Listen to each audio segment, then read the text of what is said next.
semaine bien remplie, ponctuée de divers truchements depuis lundi que nous avons démarré la semaine. On a parlé tantôt d'emploi, de santé, de famille, de droit. Et aujourd'hui, on va la terminer la main sur le cœur en parlant de culture avec le thème qui nous occupera dans quelques instants, les ONG et fondations, anarques ou philanthropie. Et bien sûr, en compagnie de monsieur Inabo Delors. Lui, il est toujours à mes côtés et ça fait plaisir de l'avoir. C'est Marcelin Govoy. Bonjour Marco. Bonjour ma très chère Basque avec ce magnifique béret, c'est joli. Merci. C'est joli, tout ça, vraiment pas facile de tenir, de garder sa concentration. Mais on va essayer de la garder la concentration parce que vous le méritez mesdames et messieurs. Merci d'être avec nous pour ce dernier rendez-vous de la semaine. Tout au long de la semaine, comme elle a dit, on a égrené des choses. Notre but, ce n'était pas de vous montrer que nous savons tout, mais tout simplement d'aborder des sujets ça et là, parler de choses et d'autres afin de construire en chacun ou en chacune de nous des velléités de bonnes informations, parce que vous le savez, informer, sensibiliser, distraire, ça fait partie de l'ADN de la matinale. Matin Bonheur, aujourd'hui, 22 mars 2019. Je vous ai dit que le bon Dieu a mis du carburateur, un carburant pas possible dans l'année qui commence à filer. Bientôt la fin du mois de mars, et il va nous rester avril, mai, juin. Sourire narquois ou quoi? Non, c'est un constat narquois. Sourire franc. Exactement, mais bien avant, on a encore quelques jours à faire. Hein. Hélas, oui, tout à fait. Et oui, combinés qui deviennent des mois, des heures. Des mois, des mais bon, et ça toujours va, de la passion. avec un grand plaisir, bien sûr. C'est avec un grand plaisir que nous sommes là.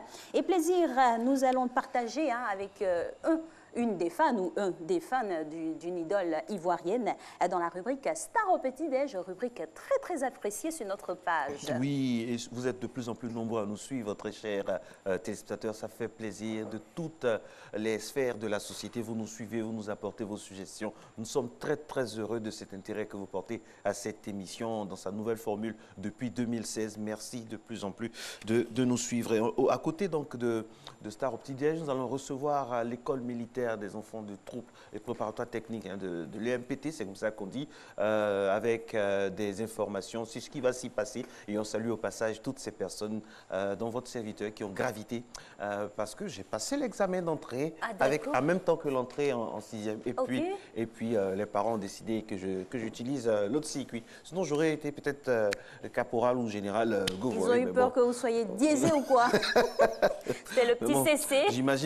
J'imagine qu'ils ont fait le bon choix parce que j'ai le plaisir d'être en votre compagnie par ce magnifique canal du tube cathodique. Sinon, aujourd'hui, nous fêtons les Léa, tout simplement. Léa est célébrée, Sainte Léa notamment, donc les Tata Léa, toutes les Léa. Belle fête à vous aujourd'hui.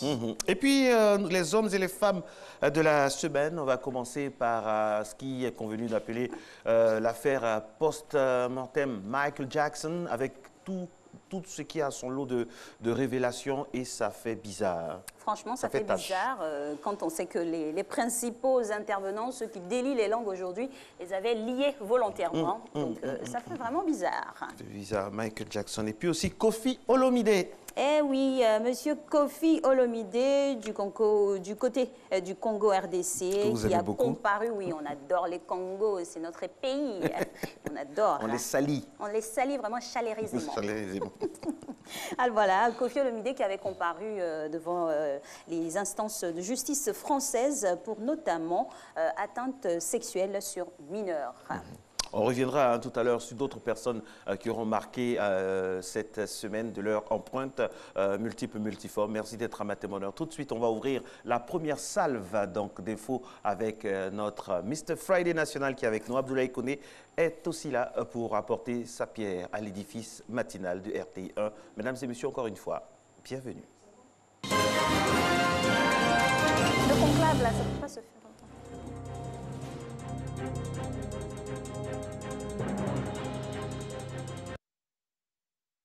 Le Premier ministre Amadou Gon Coulibaly était face à la presse nationale et internationale hier jeudi. Amadou Gon Coulibaly s'est prononcé sur les actions du gouvernement, notamment le volet social, l'éducation, la santé et l'emploi, pour ne citer que ces différents secteurs. Le chef du gouvernement s'est voulu rassurant. Il a présenté les résultats et les perspectives de l'action gouvernementale en tenant compte de 3 axes prioritaires qui sont l'évolution de la situation économique, le programme social du gouvernement et l'actualité politique. Aujourd'hui, vendredi 22 mars, la planète va célébrer la journée de l'eau, une journée instaurée par l'Organisation des Nations Unies. En Côte d'Ivoire, le gaspillage de l'eau potable a coûté 10 milliards de francs CFA par an jusqu'en 2010. Grâce à plusieurs campagnes de sensibilisation, la facture est aujourd'hui estimée à 8 milliards de francs CFA. Notre reporter Francis Boifo nous propose un zoom sur l'utilisation non rationnelle de l'eau potable en Côte d'Ivoire. Regardez. Lycée moderne de Cocody. Après une partie de football, des élèves s'élancent en masse vers une fontaine. Dans cet établissement public, plusieurs robinets ont été installés. Nous avons à notre disposition plusieurs fontaines, ce qui nous aide à ne pas sortir de l'école pendant les heures de cours parce que souvent nous avons cours et puis nous avons soif. Nous descendons directement pour utiliser l'eau. En tout cas, c'est une bonne initiative. Nous remarquons que certains de nos camarades, après avoir utilisé les robinets, ne ferment pas correctement le robinet. Et du coup, il y a de l'eau qui coule. Et ça, c'est du gaspillage. Gaspillage d'eau potable. Le phénomène touche toutes les structures publiques. C'est par exemple laisser fuir l'eau des robinets ou laisser couler l'eau quand on se brosse les dents. Utiliser la chasse d'eau pour se débarrasser d'un papier mouchoir. Peu importe la manière, le gaspillage d'eau dans les établissements et collectivités influe sur le budget de l'État. Avant 2010, la facture d'eau de l'État était de 10 milliards par an. Bon, bien sûr, l'État a pris le taureau par les cornes en mettant en place un service de dépenses d'eau de l'État qui, dans les actions que ce service continue de mener, a pu faire des économies substantielles qui nous ont permis de payer 8 milliards au lieu de 10 milliards par an. 2 milliards d'économies par an, c'est beaucoup d'argent. Vous pouvez construire une infrastructure qui puisse alimenter 10 000 personnes en eau potable. Selon un rapport publié par le Centre d'information sur l'eau, cette ressource est en grande partie fournie à partir des nappes phréatiques, des cours d'eau, des lacs et barrages. Lorsque vous gaspillez la ressource, ça veut dire que vous raréfiez la recherche de cette ressource-là. Et plus les investissements seront lourds pour chercher de l'eau, plus le coût unitaire va être élevé. C'est une évidence. Donc ne gaspillons pas l'eau, parce qu'elle peut servir toujours aux populations futures. Plusieurs études révèlent. Laisser couler l'eau avec une forte pression pendant 3 minutes, c'est gaspiller 18 litres minimum, quand une fuite au niveau de la chasse d'eau fait perdre 25 litres d'eau par heure. Des gestes simples suffiraient à éviter le gaspillage. L'eau est source de vie et on le sait. Préservons-la. Hier, jeudi, a eu lieu la cérémonie de baptême et de remise d'épaulettes à la 41e promotion des élèves commissaires de police à Abidjan.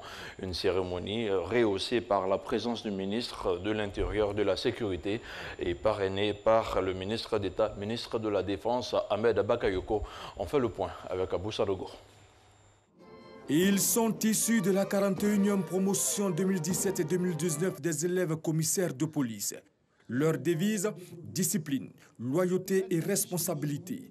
Après une formation théorique et une autre pratique, le tout d'une durée de 24 mois, 97 élèves commissaires, dont 5 de nationalité togolaise et 12 femmes issues pour les uns du concours interne et pour les autres du concours externe, déclarés aptes à exercer la fonction de commissaire de police, ont reçu leurs épaulettes couronnement de leur formation en présence de membres du gouvernement, de parents, amis et connaissances, des mains de leur parrain, le ministre d'État, ministre de la Défense, Ahmed Bakayoko. Par cet acte, ils viennent intégrer les effectifs de la police nationale. Désormais, vous appartenez à un corps qui fonctionne selon un ordre hiérarchique bien réglementé. Vous devez donc agir selon les instructions de votre hiérarchie. C'est la discipline qui fait la force des armées. Dans vos fonctions, vous devrez faire preuve de loyauté envers l'État, envers ceux qui incarnent l'État et envers les institutions de la République. Parrain de la 41e promotion des élèves commissaires, le ministre d'État, ministre de la Défense, Ahmed Bakayoko, a invité ses filleuls à demeurer des exemples. Je vous exhorte à être des bons commissaires de police et je compte sur vous pour apporter un plus à tout ce qui a été construit. Et je vous sais capable car j'ai visité tous les modules de formation de l'école de police. Je sais que vous êtes arrivés à bout, vous êtes des gens capables, vous pouvez faire honneur au pays. Demeurez discipliné. La mission de ce nouveau commissaire, qui intègre les rangs de la police nationale, est d'assurer avec professionnalisme la sécurité des Ivoiriens et les biens. Un défilé à pied a parachevé cette double cérémonie de baptême, de promotion et de remise d'épaulettes.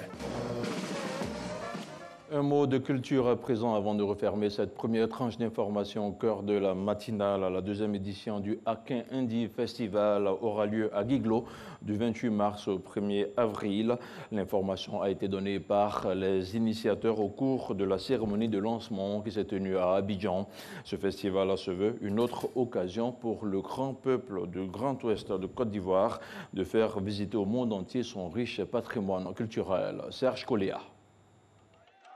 La culture, facteur d'union et de cohésion, peut soigner les blessures et meurtrissures de la crise qui a secoué l'ouest de la Côte d'Ivoire. C'est la conviction de Viviane Ba, commissaire générale de Akin Indie Festival. Cette tribune de promotion de la culture et des arts ouais des régions du Guémon et du Cavali annonce les couleurs de sa deuxième édition. C'est sur 4 grands points. Le concours gagnant, qui est le canon de beauté féminin ouais. Il y aura le village culturel Kati, où il y aura tous les glas réunis des 8 départements. Il y aura aussi l'inauguration des enclos construits par le ministre de la Culture et de la Francophonie à Bangolo. Akin Indie Festival va promouvoir les atouts culinaires, valoriser les canons de beauté en pays ouais et sauvegarder les atouts touristiques des régions du Guémon et du Cavali. Après Bangolo en 2018, Guiglo sera à l'honneur du 28 mars au 1er avril 2019 avec comme innovation la participation du Zaouli de la région de la Marawi. Cette année encore, nous aurons le peuple allié, qui sera les Gouro, qui viendront avec le Zaouli et le Foleke, une danse un peu particulière chez les Gouro qu'on ne connaît pas bien, pour qu'il y ait vraiment le brassage que nous souhaitons. 4 jours durant, Akin Indie Festival va revisiter le riche patrimoine culturel ouais. Des milliers de visiteurs sont attendus, au nombre desquels le ministre de la Culture et de la Francophonie, déjà présent à la première édition. Retrouvez l'intégralité de ce journal sur le www.rti.ci. Je vous retrouve à 6h30 pour une autre tranche d'information. Exactement, à une vitesse grand V. On retrouve ce journal là sur le digital. Merci, à tout à l'heure. Et voilà, à tout à l'heure pour le deuxième flash. Et nous poursuivons cette belle liste d'anniversaires à souhaiter aujourd'hui et d'hommes qui ont marqué la semaine. On part d'abord pour un peu de sport. Vous n'allez pas échapper. Circuit ? Peut-être.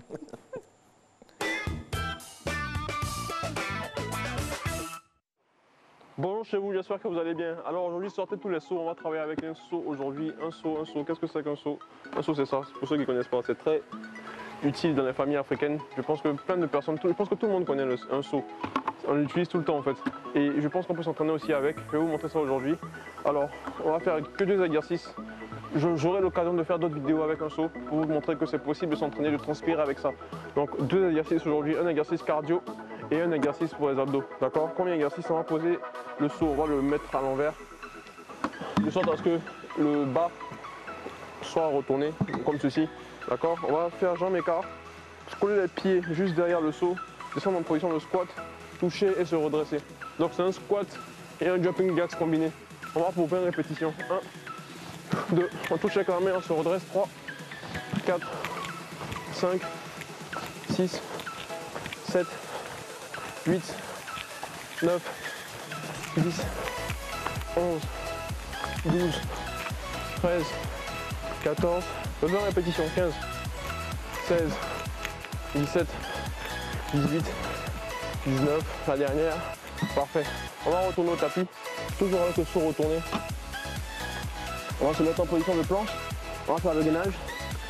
Donc un peu loin du seau, on tend les 2 jambes, on va toucher avec une main et alterner.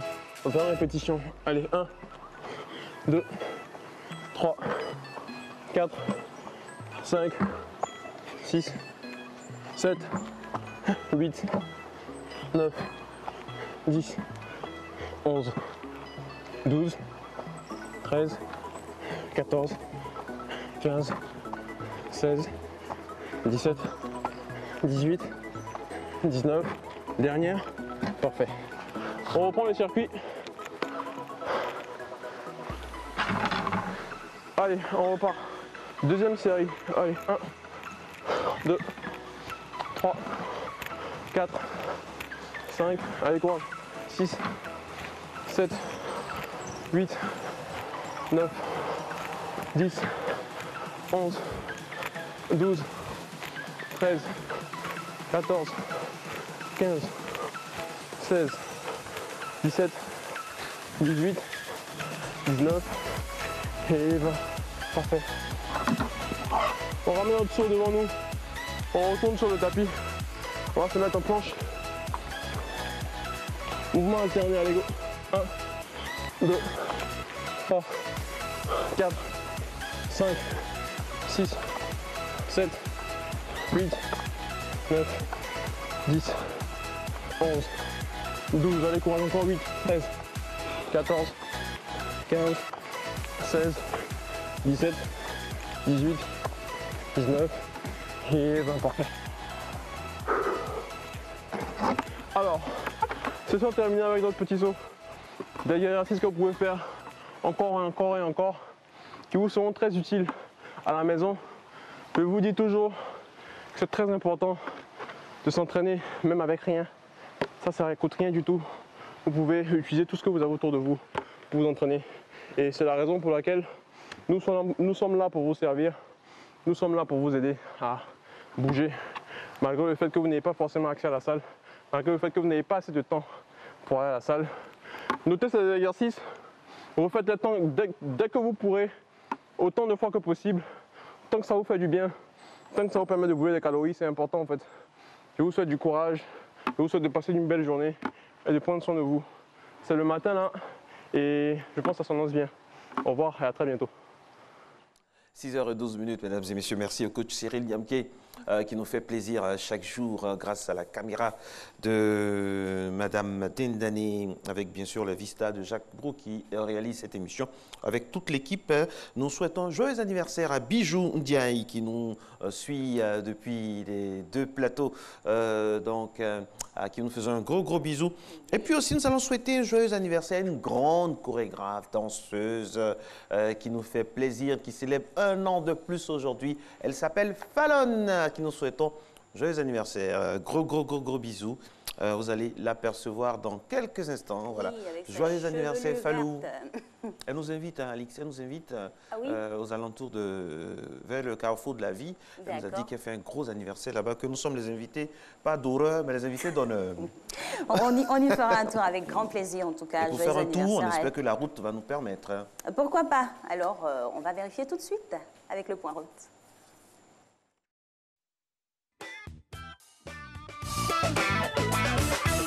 Et on va commencer ce point route par mon petit doigt me dit que le boulevard Lagunet nous attend. Ah, ce petit doigt. Alix ne va pas couper ce petit doigt jusque-là. Non. On le garde jusqu'en mai et puis en juin, on peut le couper. Alors, il y a de l'affluence quand on vient de Cocody. Oui. Et par contre, dans l'autre sens... Trècheville, il n'y a pas trop d'affluence. Mais généralement, c'est tous ceux qui habitent à Cocody. Le bus, le 21, toujours au même endroit, au même moment, il passe. Nostalgie. Oui, 21, qui va à Trècheville. Tout ça pour dire que ça va. Mais attention, il y a des petites pluies qui ont commencé ces 2 jours-là, qui nous annoncent, qui nous donnent un peu la physionomie de la saison. Hein. Ah bon. Ah bon, autre physionomie, on va essayer de se faufiler entre cette image pour vous décrypter la circulation routière qui s'y passe je pense qu'il est temps maintenant de suivre la caméra. Franchement, il faut faire un effort. Ça n'a que trop duré. Oui. Et ça se passe bien. Si on ne passe pas l'image, on va dire qu'on n'a pas passé. Donc nous, on passe pour montrer que ça marche, mais là, ce n'est pas nous. Mais on fera l'effort quand même, parce que nous devons ça. Il faut être Allez, on se met au garde à vous maintenant pour le pont de Gaulle. Vous ne croyez pas si bien dire, hein, avec les enfants de troupe qui sont là. Oui, les enfants de troupe. La Basque quelque part. Très bonne vue de ce joyau, on ne le dira jamais assez, qui nous donne aussi la physionomie météo. Ce sera tout à l'heure le point météo aux alentours de 6h27 en direct et en intégralité sur RTI. Nous allons poursuivre les infos au niveau de ce 22 mars. Nous avons, après Koffi Olomide, voici Luciano Bayeti, l'homme le plus diplômé du monde. On s'attendait à rencontrer un monsieur sérieux, docte, voire pontifiant. Au contraire, l'homme le plus diplômé du monde est un truculent italien né à Rome il y a 70 ans. Ouais, et grâce au livre Je me sens plus libre, d'ailleurs, les deux mots ont la même étymologie, confie l'AFP, Luciano Bayeti, titulaire de 15 diplômes universitaires, wow. Un record mondial. On espère qu'un Ivoirien aura 16 et puis c'est bon. Comme le dit Marcel Zadik ici, la vie, 15% diplôme et 75% relations. Soit dit en passant. Les femmes, les femmes de la semaine maintenant, Alix. On en a une, Patricia Unzola-Tima. Elle est fondatrice de plusieurs entreprises, dont le magazine international Working Ladies et l'outil de microcrédit Femmes d'Avenir. Patricia Unzola-Tima, elle a 40 ans à peine et aussi une personnalité cumulant des distinctions, dont le Young Africa Leader en 2012 et lauréate de l'Institut Choiseul en 2016. Et puis nous allons aller maintenant dans une autre sphère des anniversaires avec des célébrités d'ici et d'ailleurs. Reese Witherspoon, donc actrice internationale que j'aime bien, toujours belle, ravissante, radieuse. J'espère que la photo va l'attester. Mesdames et messieurs, elle est née le 22 mars 1976. Elle s'appelle Reese Witherspoon. Elle est actrice. Pas. Oh là là là là, elle ne change pas. Elle est toujours belle. Elle a une fille aussi très belle qui lui ressemble comme deux gouttes d'eau. Et peut-être qu'elle se promet aussi à un avenir d'actrice, pourquoi pas. Elle a déjà commencé, vous ne croyez pas si bien dire, de petits rôles dans la pub, tout ça. Et c'est une promesse aussi à venir. Comme quoi, le fruit ne tombe jamais très loin de l'arbre. Cocotier ne fait pas manga, pour parler comme les Ivoiriens. 22 mars 1943, on célèbre George Benson. Pas le George Taï Benson, mais George Benson, guitariste, chanteur et compositeur de jazz. Et voilà, Monsieur Benson, 22 mars. Tous les puristes se reconnaissent en lui, George Benson. Ah oui. Très belle mélodie comme ça, le soir au coucher du soleil. Il y a une grande manifestation concernant justement le jazz qui se prépare, en tout cas. C'est bien organisé, digne des grandes célébrations de lui. Ça fait rêver, en tout cas. Et on sera là pour... Eh oui, pour se délecter. 22 mars 1923, Marcel Marceau, acteur et mime français. Ah, on a un peu quelques... mime, ça c'est bien pour nos enfants, pour faire changer un peu de ce qui se passe en ce moment, pour le distraire un peu. Oui. Parce qu'actuellement, l'actualité n'est pas très rose concernant nos enfants. Des fois, les mimes aussi, ça fait peur. Hein? Oui, ça fait peur. Mais les enfants, ils aiment. Et puis les enfants, ils n'ont pas peur, vous savez. C'est clair. Ils nous ont quittés un 22 mars, mesdames et messieurs. Malheureusement, en 2009, Jade Seriza Lorraine Goody, ancienne participante de 2 séries de la version britannique de l'émission Big Brother. C'était le 5 juin 1981. Elle est décédée en 2009. Et en 2008, 22 mars 2008 précisément, Israël, surnommé Cachoa Lopez, 89 ans, il est bassiste et compositeur cubain, salsa cubain, considéré comme l'inventeur du mambo. Ah, mambo. Mambo. Oh, mambo. Il est né en 1918. Aïe, aïe, aïe, il est né en 1918. Aujourd'hui, mesdames et messieurs, c'est la journée mondiale du sommeil. Oui, c'est la journée mondiale du sommeil. La journée nationale du sommeil permet chaque année d'attirer l'attention du grand public sur une occupation qui nous prend quasiment un tiers de notre vie. Elle est habituellement célébrée le 3e vendredi du mois de mars, exception faite de 2019 où le 22 mars se trouve être le 4e vendredi. Mais qu'importe, il en aurait fallu plus pour endormir notre vigilance. Et nous, on est bien réveillés pour cette émission. Il nous en reste quelques minutes encore à parcourir. Quand des gens comme nous viennent parler du sommeil, c'est vraiment frustrant parce qu'on n'en a pas. On ne dort pratiquement pas, des vrais hiboux. Alors, Mr. Friday en a parlé dans son premier JT. Aujourd'hui, c'est la journée mondiale de l'eau. Et l'Assemblée générale des Nations Unies a adopté le 22 décembre 1992 la résolution qui déclara le 22 mars de chaque année journée mondiale de l'eau à compter de l'année 1993, conformément aux recommandations de la Conférence des Nations Unies sur l'environnement et le développement. Celui qui vient maintenant, mesdames et messieurs, il est l'eau vive du zouglou. C'est un acteur de la sphère zougloutique qu'on aime bien. Il est jeune, il est talentueux. Il est à la tête d'un groupe qui, depuis des années, cumule inspiration et surtout fait concret. Il a été membre du jury donc, dans une émission qu'on a appelée Star Live à l'époque, qui a eu l'assentiment des téléspectateurs. C'était une aventure. Avec, bien sûr, Alix dans l'équipe. Derrière la caméra. Par hasard, on se retrouve comme quoi tout était écrit. Merci d'être avec nous et surtout pour Star au petit-déj avec Monsieur Eric, le patron du zouglou. Bonjour, bonjour. Je suis Eric Yaou Corneille à l'état civil. Eric Patron, voilà, leader du groupe Les Patrons. Mais là, vous voyez, on me maquille. Hein. Le matin, on s'apprête à recevoir ou à surprendre, si vous voulez, l'excellence Boubacar Sidiki Sangare. Je dis bien excellence. On va le surprendre, on va déjeuner ensemble, on peut déjeuner. Il va comprendre. Qu'un zouglou, ça réussit. Très vite. On va aller fatiguer le monsieur là. Dans le chagrin, tu n'aimes pas, mais tu es dedans quand même. Courage, un peu. Oh, tu prends ça comme ça. En fait, une fois, comme j'ai l'habitude, je vous dis que je suis l'assistante, donc je sais connaître plus ou moins ses habitudes. Et une fois, à chaque fois, quand il est dans son véhicule, il écoute Eric le patron. Même dans son bureau, toujours Eric le patron. Même quand il rend visite, il est dans son salon, Eric le patron. C'est pourquoi j'ai eu l'idée de lui faire la surprise en envoyant son artiste préféré. Le soleil se lève sans faire de bruit, et là, Erico, à son réveil, tout le monde est debout. Et là, non. C'est ça la force tranquille. C'est vrai. Grand, je termine la chanson. Oh là là, ouais. Voilà, grand. Merci. Ça va bien. Ça va? Ça va. Ah non, ça c'est une surprise. Non. Alors, Excellence, je suis content d'être là, au nom du zouglou, au nom du groupe Les Patrons. La visite, l'objectif c'était de vous surprendre parce qu'on sait que vous aimez le zouglou. On nous a dit que vous aimez le zouglou, mais vous aimez les patrons. Tout à fait. Voilà. Donc j'ai dit bon, je me porte volontaire, si besoin, pour quand même venir surprendre l'excellence que vous êtes. Et c'est toujours important d'aller vers les personnalités pour les encourager dans ce qu'ils font. Tout à fait. Et avec cette touche de surprise, cette touche immédiate là, c'est ce qu'on recherche par l'émission aussi en même temps. Donc je suis tranquille d'être en face de vous. Et puis je suis très heureux que vous aimez le zouglou. Tout à fait. Avant de dire même que vous aimez les patrons. C'est vrai. Voilà. On dit la chanson tu n'aimes pas, vous aimez bien. Ouais. Donc j'ai chanté ça un peu. Voilà. Puis on va goûter un petit croissant. Tout à fait. Partager. Voilà. Okay. Tu n'aimes pas, mais tu es dedans quand même. Oh, oh, oh, tu prends ça comme ça.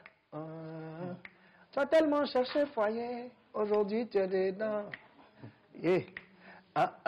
Yeah. En tout cas, bravo. Tiens, son infidélité, tu ne t'attendais pas à ça. Mais à cause du foyer, tu essayes d'assumer dans le chagrin. Tu n'aimes pas. Quand je chante la partie là, en live, là, les mamans, elles applaudissent, mais je n'aime pas. Ah oui. Voilà. Ah, on va déjeuner un peu. Ouais. Les gens qui nous voient disent, mais comment vous faites pour chanter vos chansons là?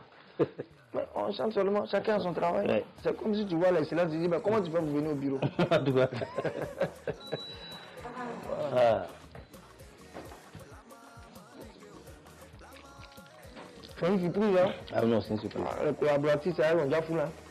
Moi, ils m'ont appelé comme ça, on dit l'excellence, je dis, il aime Zouglou, il aime les patrons. Je dis, mais je suis dans mes trucs, il faut venir sur le mérite.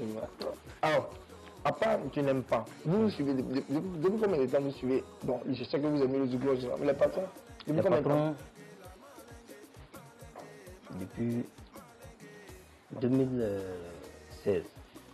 2016. Et j'avais une voiture. À l'époque, j'avais une voiture. Il n'y avait que les patrons. Les patrons là. 2016, c'était l'album haut niveau. Où il y a le soleil se lève. Où il y a pas le C'est ça. C'est ça, non? Ouais. Avec assez, assez. Ouais, ça j'aime bien ça aussi. Ouais. Et la France que tu veux devenir, en quête perpétuelle du bonheur. Ouais. Je suis littéraire. Ah oui, ça. Le français est propre aussi. Hein. C'est clair. Quand même, hein. C'est propre. C'est bien ça. C'est ça. La chanson que vous aimez le plus, parce que vous pouvez la fredonner un peu. Enfin, c'est le défi. Hein. Oui. Voilà. On va voir si vraiment l'excellence aime mais s'il aime les patrons. Ouais. Un peu seulement, puis moi, il fait le reste. Tu es dedans. Tu n'aimes pas. Non.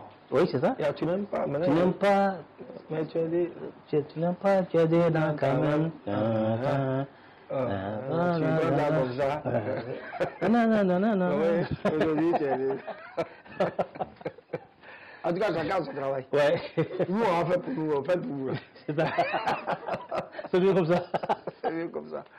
Alors, j'ai été très ravi. Ouais. On sait que vous êtes très occupé, très pris, voilà, vu le statut, voilà.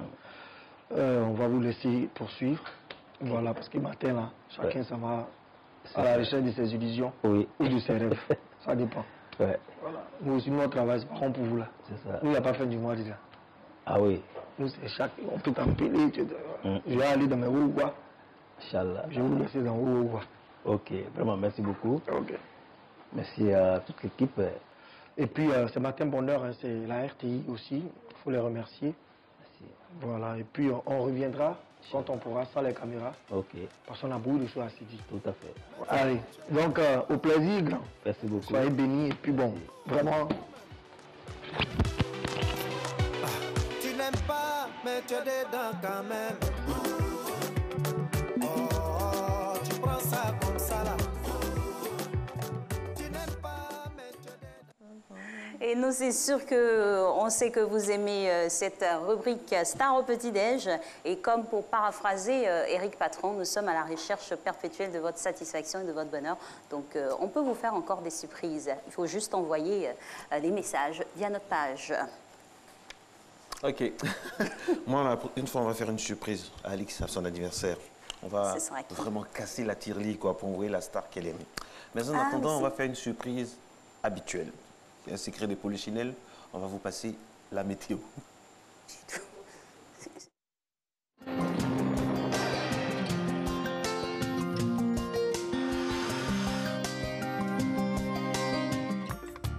Mesdames et messieurs, bonjour. Pour cette matinée, un temps généralement nuageux avec quelques averses sera présent très tôt le matin sur les régions du sud forestier et du littoral avant de faire place à un temps partiellement nuageux et ensoleillé. Les régions de l'ouest et du nord-ouest seront sous un temps orageux avec des pluies. Le reste du pays sera partiellement nuageux. Les températures pour la matinée, la maximale affichera 26 degrés à Abidjan tout comme à Adiaké, 24 degrés dans la ville de Bondoukou, 25 degrés dans le Gbeke ainsi qu'à Daloa, 24 degrés à Dimbokro, 23 degrés dans le Go, 24 degrés à Korogo, 23 degrés dans les villes de Mans ainsi qu'à Odiéné, 25 degrés à San Pedro, Sassandra Tabou, 23 degrés à Yamoussoukro. Pour l'après-midi, un temps relativement ensoleillé sera présent sur l'ensemble du pays. Cependant, en milieu ou en fin de période, les zones du littoral et du sud forestier pourraient connaître des formations d'orages isolés avec des pluies localisées. La bande centrale et le nord seront généralement nuageux. Les températures pour l'après-midi à Abidjan tout comme à Adiaké, on notera 31 degrés, 34 degrés de maximale à Bondoukou, 32 degrés à Boaké ainsi qu'à Daloa, 34 degrés à Dimbokro, 32 degrés à Gagnoa, 33 degrés à Korogo, 32 degrés à Mans, 33 degrés à Odiéné, 31 degrés de minimale à San Pedro, Sassandra Tabou, 33 degrés à Yamoussoukro. Très bonne journée à toutes et à tous.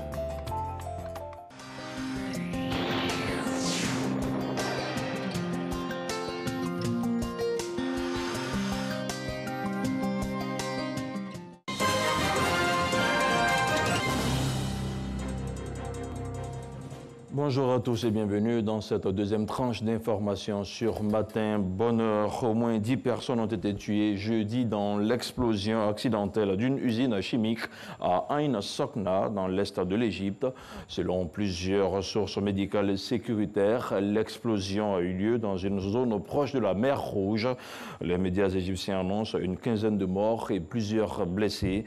Ain Sokna, dans le gouvernorat de Suez, abrite des activités industrielles. Elle se trouve à quelques 130 km du Caire. Le président gabonais Ali Bongo Ondimba, absent de son pays depuis plus de 4 mois après un accident vasculaire cérébral AVC, est actuellement en convalescence au Maroc, doit rentrer demain samedi au Gabon. Ce retour intervient alors que depuis 4 mois, l'opposition appelle les autorités à saisir la Cour constitutionnelle du pays afin que celle-ci déclare une vacance de pouvoir en l'absence du président. Fin février, 10 personnalités politiques, syndicales et de la société civils ont lancé un ultimatum au pouvoir, un ultimatum fixé au 31 mars, une sommation pour déclarer la vacance de pouvoir, appelant à agir pacifiquement si celle-ci n'était pas déclarée. Le président Emmanuel Macron n'ira pas à Kigali le 7 avril prochain. Emmanuel Macron va manquer la commémoration du 25e anniversaire du génocide au Rwanda. Le président français sera représenté par le député Basile, sinon Hervé Berville, membre du Parlement français et orphelin d'origine rwandaise, adopté par une famille française. Né à Kigali et âgé de 29 ans, le député du parti présidentiel, l'auteur du projet de loi visant à renforcer l'aide de la France aux pays en développement. Bloqués sur des toits ou affamés dans des zones inondées à perte de vue, des milliers de personnes attendaient anxieusement des secours encore trop lents à se déployer une semaine après le passage du cyclone Idai en Afrique australe. Près de 400 morts, plus de 10 000 habitations détruites et des centaines de milliers de personnes touchées.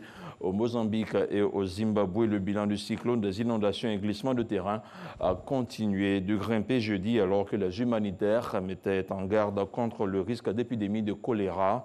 Au Mozambique, 15 000 personnes doivent être secourues immédiatement. Et c'est tout pour ce flash d'information. Rendez-vous à 7h pour la troisième tranche. Merci, Mr. Friday. À tout de suite. Et nous aurons à parcourir dans ce programme-là des entretiens, bien sûr, avec M. Inabo Delors pour la page culture, mais bien avant avec M. Désiré Dakouri Niabo. Il est ancien enfant de troupe de l'EMPT de Bingerville et de la 37e promotion.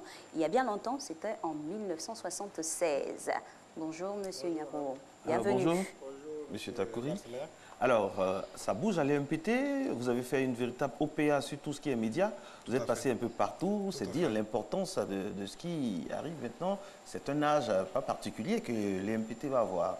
Tout à fait, mais avec votre permission, permettez que je dise merci à M. le DG de la RTI. Et je le fais au nom de M. le ministre d'État, Ahmed Bakayoko, ministre de la Défense, au nom du général de division, Doumbia Lassina, chef d'état-major général des armées, et également au nom du lieutenant-colonel Josué Parfait d'en-haut, commandant de l'EMPT. Alors effectivement, vous avez raison, depuis pratiquement 3 mois, 2 mois, nous sommes à la tâche pour célébrer une femme, une mémé, une grand-mère. Du haut de ses 80 ans, elle est encore belle. Pimpante. Je vais dire à l'image de la maman qui est à côté de moi, et une belle dame qui a fait beaucoup d'enfants. Près de 5000 enfants. Donc, quelle fécondité. Enfants, quelle fécondité. Et de plusieurs nationalités. Tous ces enfants aujourd'hui disséminés à travers le monde, oui. Nous sommes contents et nous voulons la célébrer. C'est pour ça que, comme vous le dites si bien, depuis un moment, nous sommes fébriles parce qu'elle le mérite.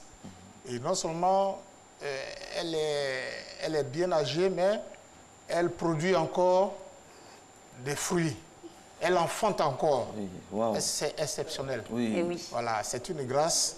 Et nous allons donc célébrer cette maman... Ce sont des enfants très intelligents. Voilà, des enfants hyper Ils sortent de intelligents. son sein. Une maman que j'ai nommée, évidemment, l'école militaire préparatoire technique de Bingerville, qui est créée depuis 1939. Donc voilà, je suis là pour rappeler quelques derniers détails ce matin. Alors, concernant donc cette réunion de famille autour de la mère, les activités vont graviter autour de quoi? Bien, je voudrais quand même annoncer une bonne nouvelle. Parce que pour cet événement, nous avons un invité de marque. Son Excellence, Monsieur le Président de la République, Alassane Ouattara, qui nous fait l'honneur de venir célébrer notre maman. Voilà. Et je voudrais simplement dire à tous nos invités que par rapport au déplacement du premier citoyen de ce pays, alors au niveau des horaires, il faudra que tout le monde s'accorde à dire que les choses ne vont pas se faire dans la dentelle. C'est-à-dire à 9h00, 00, mise en place, terminée. Parce que cette mémé a toujours la discipline militaire. Ah oui. Ça, je ne vous le fais pas dire. À 9h00, je dis bien mise en place, terminée.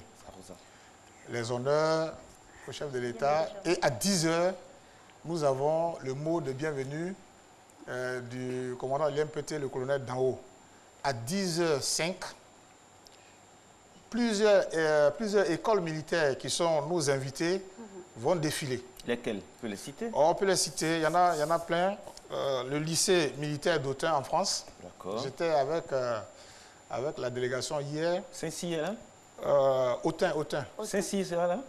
Saint-Cyr, non. Saint-Cyr, c'est déjà une école au-dessus des écoles des Britanniques. Voilà.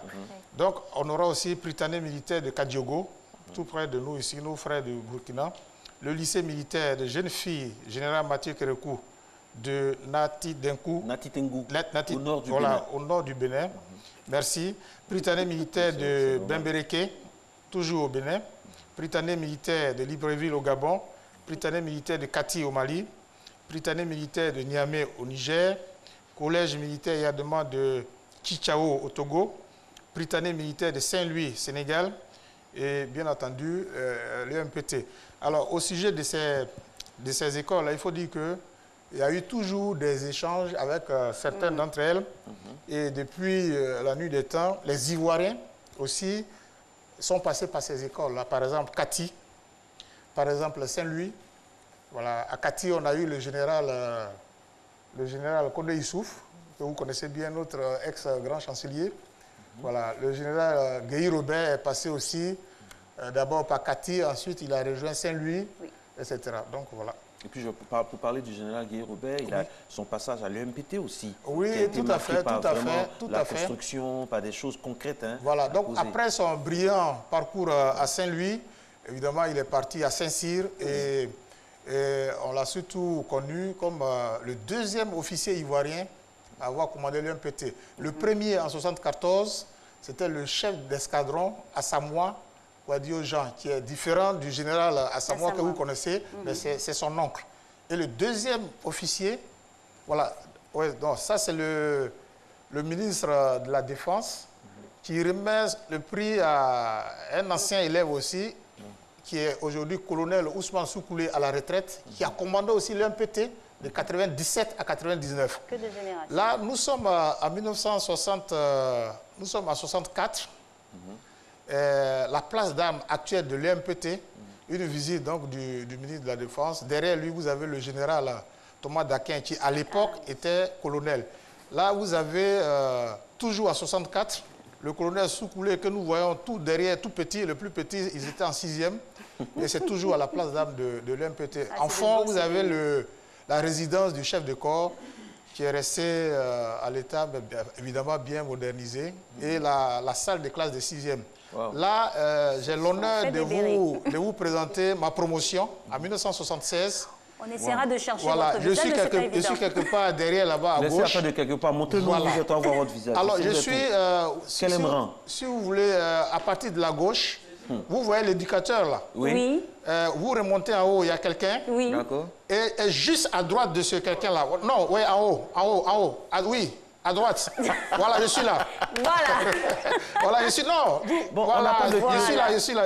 Oui, on n'a pas de curseur, mais bon. Voilà, donc je suis là. On l'a identifié. C'est ma promotion en 1976. Et dans cette promotion, j'ai l'honneur de vous dire que dans cette promotion, vous avez un général, le général de brigade aérienne Kofi Alfred, qui est aujourd'hui chef d'état-major de l'armée de l'air. Est-ce que vous avez des nouvelles de tout le monde? Oui, on a des nouvelles. Voilà, ça c'est le colonel Soukoulé qui fait du sport là. Nous sommes là en 64, il était en 6e. Voilà. Donc on a les nouvelles de tout le monde. On se retrouve, c'est ça la magie. Et je voudrais même dire que c'est l'esprit même des enfants de troupe. On est encore plus unis qu'à l'école. C'est-à-dire après l'école, moi j'ai fini l'école il y a plus de 40 ans, mais on se retrouve encore tous les jours comme si on était en 6e. On va vous ramener une image, on parlait de lui, on a été coupé, une image. Regardez, celle du général. Alors, vous voyez cette image, il venait à peine de passer, vous voyez la 4 barrettes là, il venait à peine de passer au galon de commandant. Et il venait de prendre aussi les rênes de l'UMPT de Benjerville. Il était tout jeune, il avait à peine 32 ans, 34 ans. Okay, on salue, l'école d'élite, hein, toutes ces personnes qui nous regardent, des membres de sa famille, que nous saluons respectueusement également. Alors, on aura quoi ensuite? Voilà, on aura... attraction. Donc, comme j'ai dit, mise en place terminée, et le discours du chef de corps à 10h, à partir de 10h05, toutes ces écoles-là qu'on a citées vont défiler. Ils vont défiler devant le chef de l'État, devant tous nos invités de marque. Et puis, à 10h15, il y a un événement. Nous allons procéder à la signature d'un protocole de jumelage avec le lycée d'Autun. Et il y a déjà une très bonne nouvelle, parce que la rentrée prochaine, le lycée d'Autun donne une place à un de nos élèves de l'MPT, genre une bourse. Donc c'est déjà positif. Voilà, déjà ah oui, là c'est...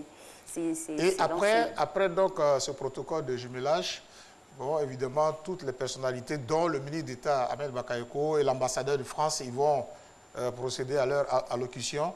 Et puis après, on va s'amuser. Le reste, il y a la visite des stands. À propos de la visite des stands... Qu'est-ce qu'on aura? Oui, pour terminer, on aura une visite des stands, dont une exposition photo de tout ce que vous venez de voir avec votre serviteur. On va passer en revue, en tout cas l'MPT, à travers des images inédites. Voilà. Le chef de l'État aura l'occasion aussi de voir la plupart de ses collaborateurs qui sont passés par l'MPT. Voilà. Dont le colonel Amadou Gon, voilà, etc. Il y a beaucoup d'AET. Dans d'autres secteurs aussi, on aura des images du général Lassana Conté, qui a été chef d'État, voilà, qui est passé par l'MPT. Qui est passé par l'MPT exactement en 1951. Voilà, il était de la 12e promotion, etc. Il y a eu plein de cadres. Thomas Daquin, ça vous dit quelque chose? Thomas Daquin, c'est le premier chef d'état-major de la Côte d'Ivoire, mais bon, il n'a pas été enfant de troupe. Voilà, il n'a pas été enfant de troupe. Merci beaucoup. Et tout ce programme, c'est pour quand? C'est pour samedi demain. C'est samedi. Alors, je profite juste un dernier mot. Voilà, juste un dernier mot. Voilà, juste un dernier mot. Voilà, juste un dernier mot pour dire que nous en appelons à la grande mobilisation de tous les anciens. Mais au-delà des anciens, on a besoin de tous les Ivoiriens, des non-Ivoiriens, parce que l'MPT, c'est une institution. Venez, nous allons fêter ensemble et célébrer notre mémé. Merci Le beaucoup. message est passé. La mémé sera célébrée, la mémé sera honorée. Elle va bénéficier de beaucoup de cadeaux. On va lui faire plein de bisous. Et surtout, on va faire en sorte qu'elle reste toujours vivace. Une vieille dame toujours avec l'esprit agile, vif, afin de nous gratifier de personnalité dans ce magnifique monde militaire. Merci à vous, M. Désiré Dakouri Niambro. Vous êtes ancien enfant de troupe de l'UMPT de Benjerville, de la 37e promotion. Nous-mêmes, nous n'étions même pas encore en projet à l'époque. 1976. Et puis, si vous voulez avoir des informations complémentaires, c'est le 07 84 65 06. 07 84 65 06. Matémoneur se poursuit dans un tout autre domaine, mais où il y a la rigueur également militaire. C'est dans le domaine donc du cinéma. Alors, la critique cinématographique à l'heure des réseaux sociaux. On y va. Palais de la culture de Trècheville, des cinéphiles sont venus assister à la grande première du film Interprète 2, réalisé par Kadi Touré. Suite logique d'Interprète 1, qui a connu un grand succès. À la fin du film, hors de la salle de projection, chaque cinéphile y va de son commentaire. L'amour d'un homme pour une femme, malgré tout ce qu'elle lui a fait, l'homme il a pardonné. Et c'est cette partie du film qui m'a plu. C'est toujours ainsi, après chaque projection du film. Le public ne se fait pas prier pour donner son avis et exprimer ses émotions. Si les propos d'après-projection représentent pour le cinéphile sa critique personnelle, il ne saurait être tenu pour critique cinématographique. Aller s'asseoir sur un ordinateur et envoyer des trucs pour dire voilà ce que je pense, ce n'est pas de la critique. La critique doit être objective. Le critique de cinéma est celui à qui revient la charge de disséquer un film à partir d'une grille de lecture bien spécifique au 7e art, avec cette exigence de taille, avoir fait des études de cinéma. On n'est pas critique parce qu'on vient regarder un film et on en parle. Avant d'être critique, il faut être professionnel. Avant d'être critique, il faut étudier. Il faut savoir c'est quoi le cinéma, il faut savoir c'est quoi un cadre, il faut savoir c'est quoi un scénario. Si on ne connaît pas ces termes-là, on ne peut pas critiquer un film. Aller à l'école du cinéma, une idée qui n'est pas forcément la mieux partagée. On peut être critique de cinéma pourvu qu'on maîtrise le langage cinématographique. C'est la vision des experts du 7e art. Un critique d'art plastique, on ne lui demande pas d'avoir fait l'école des beaux-arts. Mais il faut être informé. Et quand on dit informé, ça veut dire qu'il faut avoir étudié la discipline du point de vue de l'histoire, du point de vue des mouvements, du point de vue des matériaux et puis du point de vue aussi de l'économie. Parce qu'aujourd'hui, tous ces domaines-là sont devenus des enjeux économiques globaux. Le scénario, les images, le son, la musique sont entre autres des éléments d'appréciation que prend en compte le critique de cinéma. Celui-ci doit en outre faire preuve d'humilité lorsqu'il décortique un film. Le critique essaie de comprendre le processus de fabrication du film, le contexte dans lequel il a été réalisé et quels sont les objectifs que l'auteur a voulu atteindre. Si vous mettez dans cette optique de découverte et de compréhension, c'est sûr et certain que votre critique peut être objective, mais la grande erreur, c'est de vouloir faire le film à la place du réalisateur. Il n'a pas fait ça, il n'a pas fait ça. Depuis les débuts du Festival panafricain du cinéma et de la télévision de Ouagadougou, FESPACO, la critique du cinéma a été d'un apport appréciable à cet événement en termes d'amélioration de la qualité des films en compétition. Bien d'observateurs et hommes des arts et lettres peuvent intervenir à toutes les étapes de la production du film. Il faut déjà qu'il y ait une critique de votre film à partir du scénario. C'est-à-dire que Tartampion, quelqu'un qui sait simplement lire, écoute, regarde votre film, ils disent « Ah, c'est décousu, ou ça va, ou... » Voilà. Voyez, ça, c'est déjà quelque chose d'intéressant à faire. Et moi, j'avoue que mes scénarios sont lus par tout le monde. Paradoxe, le FESPACO gagne en notoriété au fil des éditions. Mais depuis plusieurs années, la critique n'est plus intense à ces manifestations. La critique cinématographique morte pour le FESPACO à Ouaga est ressuscitée au Festival du cinéma africain de Kouribga au Maroc. Après des séances de projection, les cinéastes sont soumis à l'exercice de critique. Grâce à cet exercice, le cinéaste, comme le réalisateur, est amené à voir ses insuffisances et à rectifier le tir. Tous mettent à profit cette lucarne pour dire les aspirations profondes. Tout choix est critiquable. Nous avons estimé que même au Mali, tourner en français permettait de rendre le film plus accessible à tout le monde. Parce qu'à Tombouctou, même où nous avons tourné, il y a beaucoup de gens là-bas qui ne comprennent pas Bambara. Chacun a sa perception des choses et a sa propre réflexion par rapport au film. Et c'était intéressant de voir comment chacun pensait le film. Jusqu'à une certaine époque, les analyses des critiques de cinéma avaient beaucoup de pertinence. Mais avec l'avènement des TIC et le facile accès à l'Internet, le métier est confronté à de nombreuses difficultés. Il suffit d'un clic pour accéder à un film et donner son avis. Cette facilité d'appréciation des productions largement partagées sur la toile est décriée par les experts du cinéma. Aujourd'hui, avec Internet, je crois qu'on est dans une période où tout est rapide, tout est éphémère, où notre mémoire aussi nous quitte, il faut le voir. Il faut vite consommer, plier. Il y en a même, et on l'a souligné, des gens qui écrivent leur papier ou qui donnent leur impression au moment même où le film est diffusé. C'est de l'opinion. Or, il faut quand même, pour être critique, avoir une connaissance, c'est-à-dire être au fait de l'histoire du cinéma, être au fait aussi des... Eh oui, grand élément sur le regard que l'on peut porter sur des productions cinématographiques. On a tendance à aller au cinéma, mais bon, nous on va voir un film, comme la dame l'a dit.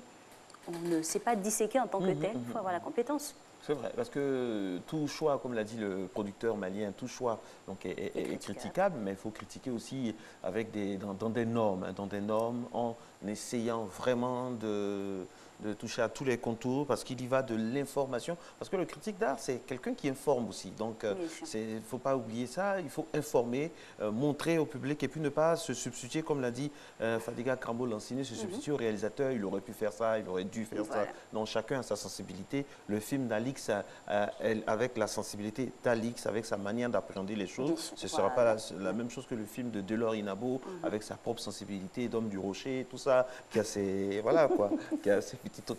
L'âge de la pierre taillée ou quoi? Non, il est du rocher, il est d'ici à Delors Inabo. Donc, je parle de lui parce qu'il vient d'entrer dans ce studio-là. Il est très ancré dans sa tradition. Très ancré, oui. Il est en train de s'échauffer. Parce qu'avec lui, nous allons parler d'ONG et de fondations anarcho ou philanthropie. Vous êtes dans une organisation humanitaire? Oui, c'est une organisation, mais qui est apolitique. C'est plus pour la formation. Il n'y a pas vocation d'aide sociale en tant que telle, mais bon, dans l'un des... Former les gens à mieux... Voilà, mieux servir l'humanité. C'est l'une des phrases du credo. Parce que le reproche qu'on fait souvent, est-ce que dans d'autres pays, être dans une ONG à 18 ans, c'est pratiquement obligé parce qu'on veut servir. Mais chez nous, que ce soit les hommes riches, les fortunés, les footballeurs de l'homme de tous les jours, est-ce qu'on a cette culture, vous pensez, de l'humanité? Je pense de... C'est pas trop développé, hein? Non, de ce qui se passe sur le terrain, c'est vraiment pas développé. Mais cela aussi est dû au manque d'information. Parce que les jeunes de maintenant, dès qu'ils ont l'information qu'une association en train de se créer ou existe déjà, il y a un intérêt qui est réveillé, suscité en eux. Il faut distinguer aussi, Alix, l'humanitaire de celui qui veut se faire voir sur la terre. Parce que non, il y a des gens qui sont philanthropes, qui ne... Mais voilés. Mais de façon voilée. Moi, j'aime ça. Franchement, personnellement, moi, j'aime ça plus que des personnes qui ont des dons ou des choses médiatisées. Ça, personnellement, ça, c'est un avis personnel. Oui, le don du cœur doit se faire en silence. Moi, je connais des gens qui, depuis des années, font des choses pour des quartiers, pour des institutions, sans être cités. Et puis, ça ne les gêne pas. Mais par contre, il y en a... Bon, ils veulent toujours qu'il y ait des caméras, les projecteurs, d'abord braqués avant que l'action ne soit menée. Et ça fait un peu bizarre quand même. On va discuter avec Delors. Il va faire la frontière de toutes ces nuances-là. Il a potassé là-dessus toute cette semaine-là. On aura donc le résultat de ce qu'il nous a donné. Parlons de résultats. Il y a un livre qui est sorti il n'y a pas longtemps qui parle un peu de l'histoire, pas toujours rectiligne, de ce grand général de l'armée de Côte d'Ivoire. On l'a évoqué tout à l'heure, le général Ouattara Thomas Dakin. Et puis, il y a eu la dédicace du livre, le général Ouattara Thomas Dakin, réhabilité. On y était, voilà ce que ça donne. Le général Ouattara Thomas Dakin, au service d'une institution, l'armée. De l'armée coloniale à l'armée de la Côte d'Ivoire indépendante, le parcours du premier chef d'état-major de l'armée ivoirienne, disparu il y a 29 ans, est retracé dans cette biographie. Le général Ouattara Thomas Dakin, l'homme qui avait une si noble idée de l'armée, est une œuvre de 238 pages subdivisée en 16 séquences. Elle est passée au peigne fin par ce critique littéraire. C'est un livre qui met en exergue l'homme, qui le présente sous plusieurs aspects. Mais nous retiendrons ici le côté militaire. C'est quelqu'un qui était intègre, quelqu'un qui était discipliné, surtout quelqu'un qui était à l'écoute de la troupe. Et c'est à partir de ces qualités qu'il avait qu'il a pu bâtir l'armée ivoirienne. Pour l'auteur, le commandement de celui qu'il qualifie de chef militaire d'exception doit être érigé en doctrine. C'est un militaire qui s'est démarqué par son commandement en épousant des valeurs comme l'intégrité, le don de soi, le patriotisme. Alors, c'est un homme qui, pour moi, malheureusement, a été vite oublié. Alors donc, à travers cet ouvrage, j'ai voulu lui rendre hommage. Touré Namidja, en quête de témoignages, la grande muette a dû délier la langue. L'auteur m'a toujours côtoyé presque, je peux dire, 2 fois par semaine pour l'aider à écrire. Donc, il a écrit sur ma diction. Quand vous lisez le document, vous vous rendez compte de ce qu'était réellement le général de corps d'armée Thomas Daquin, qui a déjà fait une belle carrière dans l'armée française et qui est venu continuer cette carrière dans l'armée ivoirienne. Militaire, mais aussi homme politique, le général Ouattara Thomas Daquin a été maire de Katiola dans les années 80. Et oui, un univers très passionnant, hein, des corps habillés. C'est toute une discipline et une philosophie, comme nous l'a expliqué ici Monsieur Niabro tout à l'heure. Et bel hommage rendu dans cet ouvrage au général. Journée mondiale de l'eau, pour toute autre chose à présent, c'est aujourd'hui hein, la journée mondiale de l'eau. Oui. Ah, la gestion de l'eau, c'est toujours un problème dans les foyers, gérer l'eau. L'énergie même. Pour les enfants. Ouais. Comme pour les grands, c'est compliqué la gestion de l'eau. Ah oui, c'est compliqué, mais bon, il faut toujours sensibiliser, à l'instar de tout ce que nous disent nos consultants sur ce plateau. Il faut sensibiliser les uns et les autres à la protection des ressources naturelles pour ne pas qu'après elles se retournent contre nous et puis soient... Et puis au niveau de l'eau, il y a les factures aussi, il faut voir un peu. C'est pas trop augmenté, c'est bon?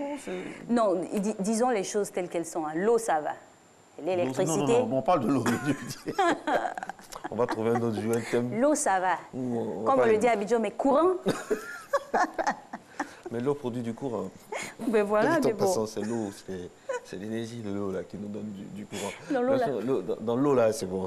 Dans notre eau, on dirait. Voilà, et puis surtout, il y a des petits gestes comme ça qu'on peut faire. Nous tous, nous le faisons. Quand on est en train de se brosser les dents, on n'est pas obligé d'ouvrir. Moi, je suis pas ça. On n'est pas obligé d'ouvrir le robinet, hein, qui coule pendant qu'on est en train de faire ça. Finalement, j'ai jamais compris pourquoi. Ouais. Je sais pas. Nous tous ici, ça nous prend. En tout cas, 80%. 80%. Moi, j'ai remarqué que je faisais pas ça. Même quand même sous la douche. Même sous la douche, on laisse alors qu'on est en train de mousser. Mais c'est bizarre, quoi. Ça vient d'où? D'après quelqu'un, c'est dur à quoi? C'est dur et puis c'est... On ne sait pas. En tout cas, journée mondiale de l'eau, mesdames et messieurs. Faisons attention à nos ressources. Faisons attention, économisons l'eau. Il y a des endroits... On a eu souvenance de Boaké, là, où l'année passée, il y a eu un fort moment, un grand moment où il n'y avait pas d'eau. Oui. On parlait d'assèchement, tout ça. On espère que c'est réglé, hein, tout ça. C'est la Côte d'Ivoire quand même. Il y a des choses vraiment qu'on ne doit plus avoir. Et puis, on espère que les infrastructures vont suivre, hein, que tout le monde aura droit à l'eau. Ça fait partie des choses les plus élémentaires. Voilà. Merci beaucoup, Alexis Lé. Quelle heure et où est-ce qu'on va maintenant? L'eau, source de vie, matin bonheur, source de joie. On part pour la pub et le flash de Abdoulaye Koné.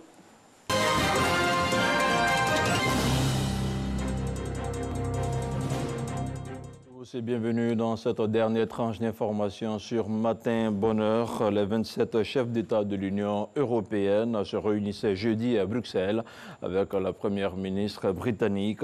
Les dirigeants européens s'apprêtent à rejeter le report de 3 mois du Brexit que vient leur présenter Theresa May. Ils jugent en effet que la sortie du Royaume-Uni de l'Union européenne peut être retardée, mais pas au-delà des élections européennes de mai prochain. Au moins 71 personnes sont mortes hier jeudi dans le naufrage d'un bac sur le Tigre à Mossoul en Irak. Une noyade en pleine célébration de Nowruz, le nouvel an kurde. Quelques 55 personnes ont été secourues selon le porte-parole du ministère de l'Intérieur. Les autorités avaient publié des mises en garde au public prévenant que les rives du Tigre seraient plus dangereuses avec un niveau de l'eau plus élevé. Au Brésil, Michel Temer, qui a quitté le pouvoir fin 2018 et est remplacé par Jair Bolsonaro, fait l'objet de plusieurs enquêtes pour corruption. L'ancien président brésilien de 78 ans a été arrêté hier jeudi dans une ramification de l'enquête anticorruption Lava Jato à Sao Paulo. Michel Temer est soupçonné d'être le chef d'une organisation criminelle qui négociait des pots de vin sur des contrats de construction dans la centrale nucléaire d'Angra 3. Il s'agit du deuxième ancien président de la République pris dans les mailles de la justice brésilienne. L'Union européenne a demandé jeudi la libération immédiate de Roberto Marrero, le chef de cabinet du leader de l'opposition vénézuélienne Juan Guaidó.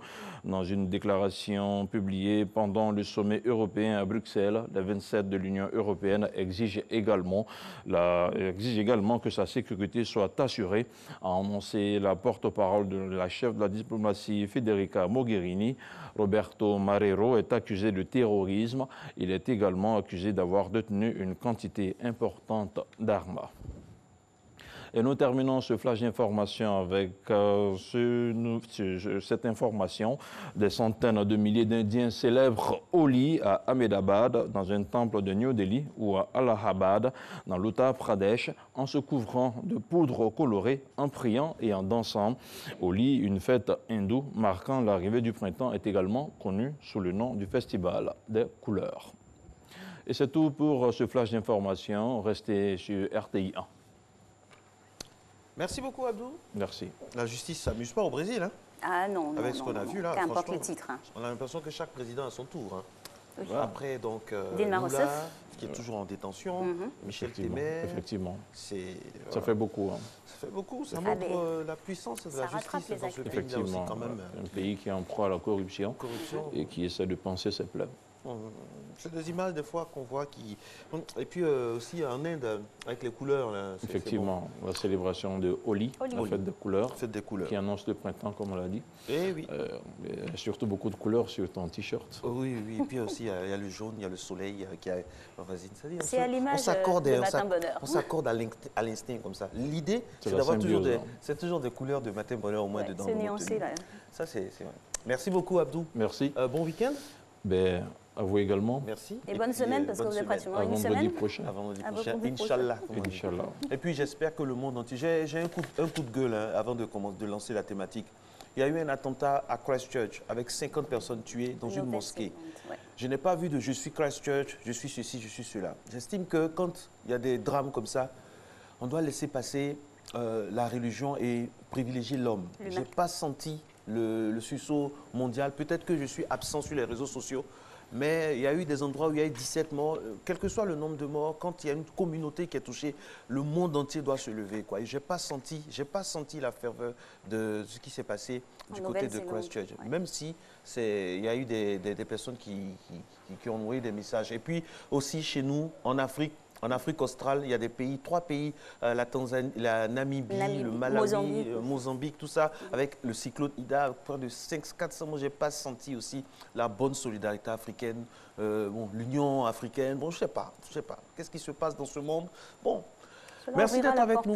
Matin Bonheur. Nous, on essaie et on espère que les ONG vont toujours tout faire pour les États, faire même les statistiques, tout ça. Et puis justement, parlant des ONG ou des fondations, c'est vrai qu'il y a de bons côtés, il y a l'ombre et la lumière. On va en parler tout de suite avec notre Delors Inabo national qui a essayé donc de potasser, de chercher qu'est-ce qui se passe réellement. Est-ce que c'est pour avoir de l'argent ou bien pour servir? À tout à l'heure.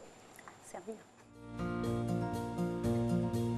Les ONG bénéficient d'un grand prestige auprès de la population, mais on connaît finalement assez peu leur travail et le terme même d'ONG est très vague.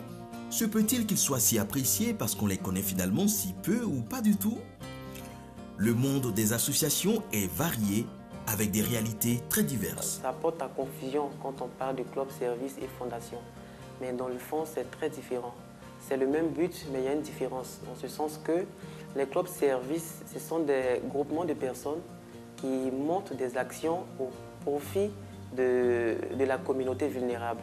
La fondation se charge du volet financier, c'est-à-dire elle finance les actions que les clubs services réussissent à élaborer en faveur d'une couche défavorisée ou vulnérable. La définition des ONG donnée par les Nations Unies reste trop large pour être applicable dans tous les pays puisqu'elle inclut des organisations de nature très différentes, mouvements sociaux, organisations proches d'églises ou des milieux de l'économie privée, associations d'entreprises, centres de recherche universitaires ainsi qu'associations de parlementaires et d'autorités locales. Pour être membre de l'association caritative Les Indiens du Bonheur, il faut vouloir d'abord avoir le goût d'aider les autres. Si vous avez le goût d'aider les autres, vous êtes automatiquement, vous pouvez faire partie de l'association des Indiens du Bonheur. Mais dans le cadre du Rotary et du Rotaract en particulier, il Il faut juste avoir le goût du service.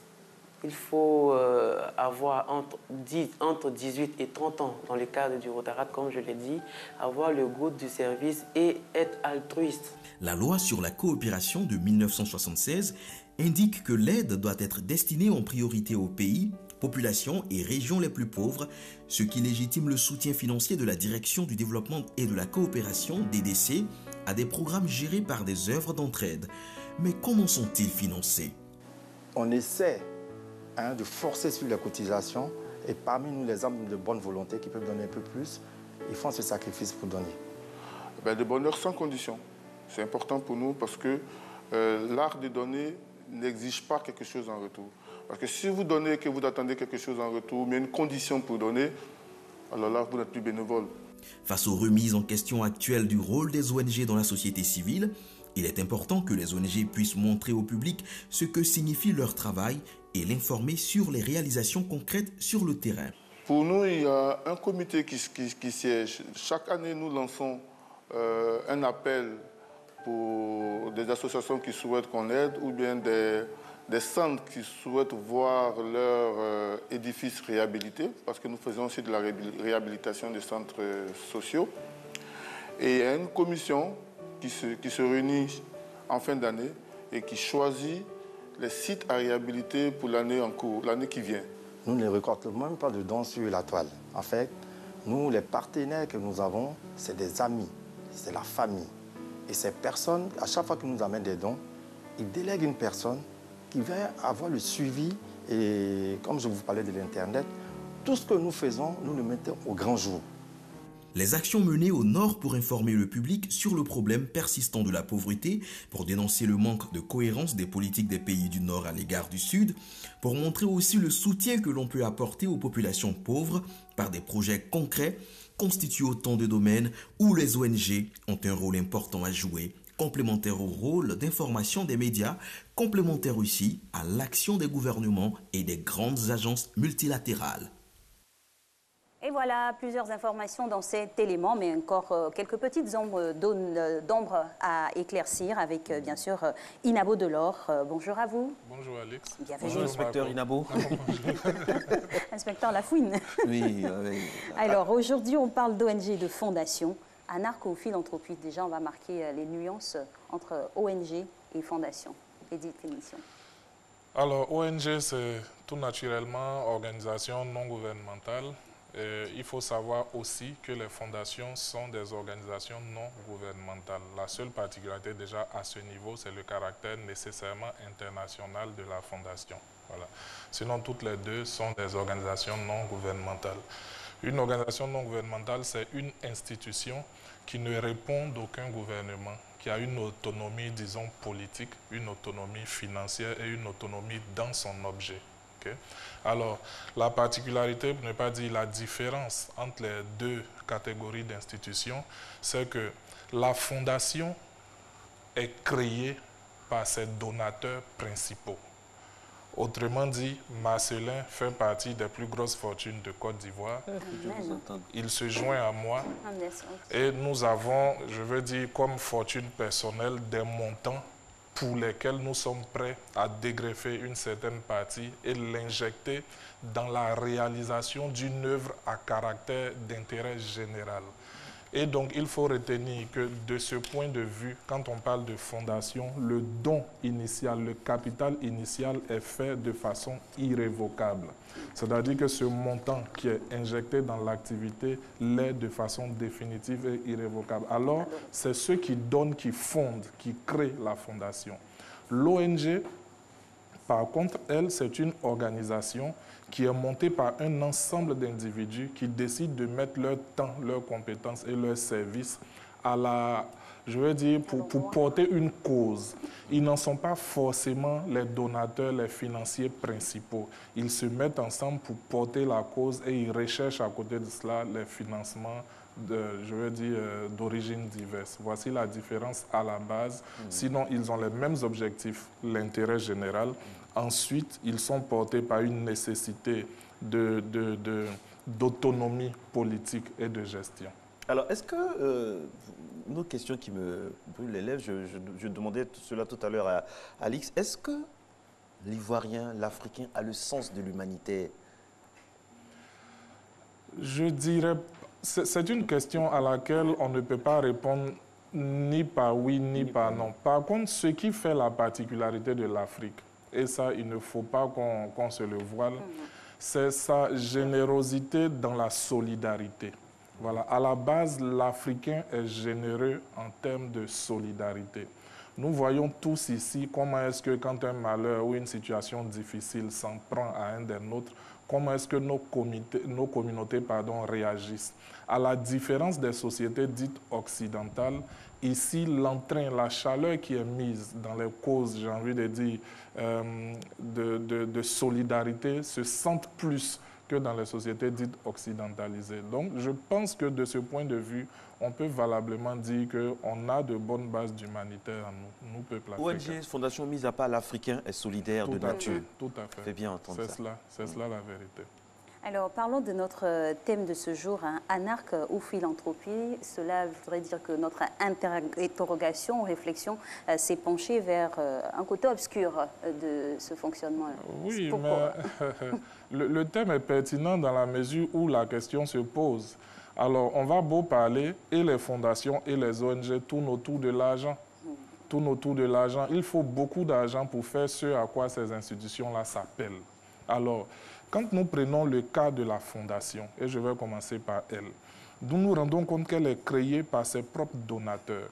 C'est ceux qui donnent qui créent. À ce niveau-là, on a une plus grande marge d'autonomie dans la gestion financière. Toutefois, la fondation est aussi ouverte aux dons, aux legs, etc. Mais, quand nous prenons le cas de l'ONG, elle vit au travers des ressources extérieures. Elle vit au travers de ce qu'on lui apporte du dehors. De ce point de vue-là, elle est exposée aussi bien au dictat de ceux qui donnent que par la tentation de faire d'autres choses qui ne sont pas nécessairement prévues par ce à quoi elle s'était engagée initialement. Vous comprenez? C'est ce qui a donné naissance à ce qu'on appelle le label Ideas. Le label Ideas en France, c'est une organisation qui est chargée de certifier la conformité des actions des ONG avec les bonnes pratiques. Quand vous êtes une ONG labellisée Ideas, on vous fait plus facilement confiance. Et notre label en Côte d'Ivoire, c'est quoi? Il ne s'agit même pas même de notre label d'abord, mais il s'agit même de sur quelle base, sur quelle nomenclature nos ONG sont conçues. Oui.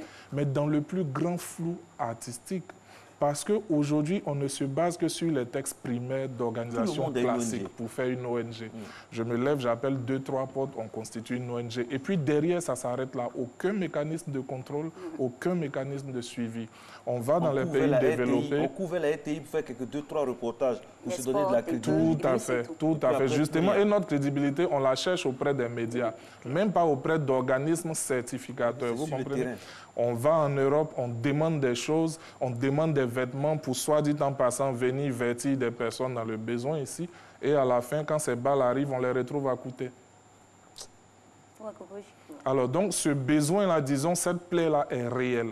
Elle est réelle et quand on dit arnaque ou philanthropie, il y a beaucoup d'arnaques. Et je lisais plusieurs articles de presse justement sur cette question et je me suis rendu compte que même dans ce mois de mars 2019, il y a des affaires pendantes devant le tribunal ici à Abidjan sur des cas d'ONG qui se sont engagés mais dans des voies, j'ai envie de dire, d'extorsion de fonds de façon très malhonnête envers des populations, j'ai envie de dire, qui ploient sous l'effet des difficultés à l'ouest du pays. On ne va pas les citer, mais vous voyez que le vivier de la crise post-électorale dans notre pays a engendré, a donné naissance à plusieurs ONG qui foisonnent à tous les niveaux, mais qui s'en prennent aux populations déjà vulnérables. Justement, il y a une question de Joseph Andjou qui nous suit. Salut, boss. Donc, il dit qu'il y a des ONG qui ne vivent que de la guerre en Afrique et prient toujours que la guerre continue. C'est terrible. Je sais de quoi je parle. Mais imaginez-vous que justement la vocation de l'ONG est d'œuvrer pour l'intérêt général. Mais si malheureusement, et ça fait rire, mais même si c'est triste, si malheureusement ce qu'il y a d'intérêt général en Afrique, c'est les guerres, il va de soi que voilà, on observe de plus en plus de naissances d'ONG s'orientant vers cette activité-là. Justement, avec tout ce que vous dites là, ça interpelle sur la communication même qui est faite des ONG vis-à-vis de la masse. Oui, qu'est-ce qu'on devrait savoir? Il faut à la base effectivement éduquer les populations. Il faut effectivement éduquer les populations. Il ne faut pas laisser les gens dans l'ignorance faire ce qu'ils veulent. Vous savez, en France, pour monter une fondation, il y a les démarches structurelles administratives. Mais avant qu'on ne vous octroie le caractère d'organisation agissant pour l'intérêt général, il y a un process de toute une enquête qui tourne autour de 3 ans avant que vous puissiez avoir cette caractéristique d'œuvrer dans l'intérêt général. Alors, ici, chez nous, il y a ça aussi quand même. Je ne saurais le dire. Par contre, je sais qu'en principe, tous nos codes, c'est-à-dire textes de loi, règlements, etc., sont d'inspiration française. Mais la vraie réalité est que nos lois sont la plupart du temps muettes sur des sujets pourtant évidents. C'est cela aussi qu'il faut relever. Il y a beaucoup de secteurs qu'on pense couverts par des lois bien précises, organiques, alors que dans la réalité, j'ai envie de dire, c'est le trou noir.